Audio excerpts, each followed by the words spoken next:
उत्तर प्रदेश की राजनीति में भले ही विधानसभा चुनावों में अभी वक्त बाकी हो, लेकिन लखनऊ से लेकर दिल्ली तक सियासी पारा सातवें आसमान पर है।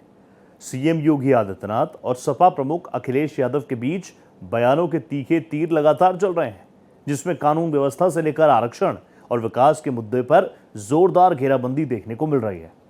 जैसे जैसे राजनीतिक सरगर्मियां बढ़ रही हैं, बयानों के इस दंगल में नए नए सियासी रंग भी जुड़ रहे हैं।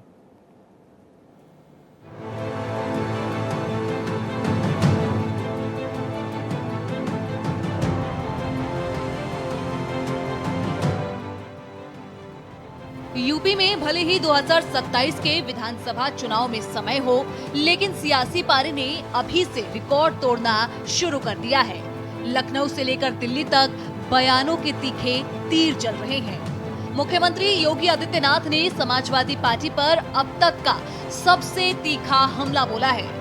सीएम योगी ने एसपी को गुंडों और माफियाओं की पोषक बताते हुए दावा किया कि राज्य की जनता आगामी चुनावों में एसपी का सूपड़ा साफ कर देगी। बबुआ ने आज एक बयान दिया है, कहा है कि जब हमारे परिवार के सभी लोग सांसद हैं, इसीलिए तो सपा सपा बनी हुई है। हमने कहा अब सपा इसलिए सपा है क्योंकि जनता उसको अगले चुनाव में साफ ही कर देगी, हमेशा के लिए। एक गरीबों का शोषण करते हैं केवल अपने परिवार की खातिर। इन्होंने लूटा है, प्रदेश को गुंडा प्रदेश बना दिया था, गरीबों की जमीनों पे कब्जा करते थे, बेटी की सुरक्षा में सेंध लगाते थे, कोई सुरक्षित नहीं था, रोज दंगा, रोज फसाद। पर्व और त्योहार के पहले लोगों की खुशी छीन ली जाती थी। प्रदेश विकास ठप था, विकास के कार्य नहीं हो रहे थे। इसलिए नहीं हो रहे थे क्योंकि प्रदेश के पास कुछ था ही नहीं। आज आप देखते होंगे, कोई बेटी की सुरक्षा में सेंध लगाएगा, किसी बहन को छेड़ेगा तो मान के चलिए कि यमराज के घर जाने का उसका रास्ता तय हो गया है। मुख्यमंत्री योगी के हमले पर समाजवादी पार्टी ने भी पूरी ताकत से पलटवार किया।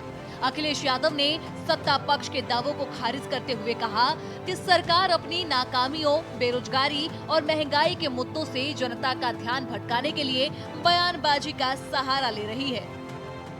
नई पीढ़ी के बच्चे केवल स्कूल देखने जा रहे हो कि वहाँ व्यवस्था क्या बनाई है सरकार ने, तो सोचो भारतीय जनता पार्टी के गुंडों ने क्या व्यवहार किया उनके साथ। जो लोग दूसरों को गुंडा बोलते हैं, वो कितने बड़े गुंडे निकले, सोचिए आप। ये हमें आपको डराना चाहते हैं। यूपी में चुनाव जब जब करीब आते हैं, बयानों का दायरा सिर्फ राज्य तक सीमित नहीं रहता। बयानों के इस गर्माहट में अब पाकिस्तान की भी एंट्री हो चुकी है। गिरगिट की तरह रंग बदलने वाले लोग कैसे परिभाषा करते हैं। पी की परिभाषा पहले पिछड़े से, फिर पी की परिभाषा पंडित से, और आप देखना एक दिन वे पी की परिभाषा पाकिस्तान से भी कर देंगे। मेरे साथी ने जो पूछा है कि पी का मतलब पाकिस्तान, अगर मैं यूं कहूं बीजेपी भाग जा पाकिस्तान, या यूं कहूं कि भाग जाओ पाकिस्तान। जैसे जैसे सियासी पारा चढ़ रहा है, वैसे वैसे आरक्षण का मुद्दा राज्य की राजनीति के केंद्र में आ गया है। आरक्षण सुधार की मांग को लेकर आंदोलन कर रहे छात्रों का एक प्रतिनिधि मंडल उप मुख्यमंत्री ब्रजेश पाठक से मिला। डिप्टी सीएम के द्वारा छात्रों की बात सुनने और इसे उचित मंच तक पहुंचाने के आश्वासन के बाद से ही सियासी गलियारों में बहस छिड़ गई है। इस मुलाकात के सामने आते ही विपक्षी दल पूरी तरह हमलावर हो गए। जंतर मंतर पर जो आप देख रहे थे, जो धरना प्रदर्शन हुआ, उसमें आप सब की एक हमें पत्र मिला है। उस पत्र को हमने अपने केंद्रीय नेतृत्व को दिया है और केंद्रीय नेतृत्व ने कहा है कि हमारे जो साथी, हमारे युवा साथी जो जंतर मंतर पर धरने पर बैठे थे, उनकी मांगों पर हम विचार करेंगे, गंभीरतापूर्वक विचार करेंगे।